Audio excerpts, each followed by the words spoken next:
Horoscope pour les soleils en vierge, lune en vierge, ascendant vierge.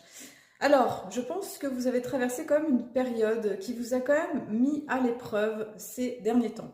Vous avez le nœud sud qui est dans votre signe depuis fin janvier 2025 et jusqu'au 28 juillet 2026. C'est une grande purification qui est demandée pour le signe de la Vierge, pour lâcher le contrôle, pour lâcher les croyances mentales, les rigidités, hein, vraiment du corps mental.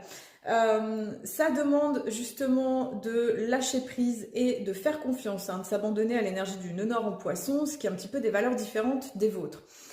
Ensuite, Saturne et Neptune qui étaient dans le signe justement des poissons, à l'opposé, dans des fois la maison 7, dans la maison de la relation à l'autre, c'est venu amener parfois des embûches relationnelles, des défis.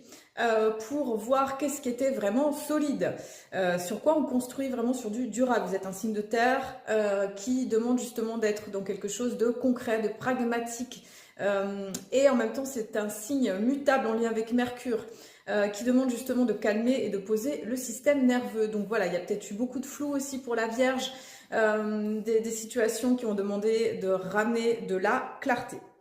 En tout cas, par rapport à la position d'Uranus, ça va venir faire bouger des choses au niveau professionnel. Ça va vous aider à prendre une autre place dans la vie.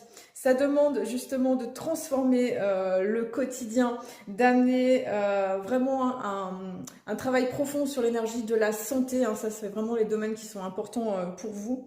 Et ça demande aussi avec Saturne et Neptune qui vont passer dans le signe du Bélier fin janvier et mi-février, de se positionner avec clarté, d'oser vraiment incarner ce que vous êtes et de parfois trancher aussi avec les situations pour justement intégrer les leçons de vos expériences, de tout ce que vous avez vécu ces derniers temps. Allez, je vous embrasse.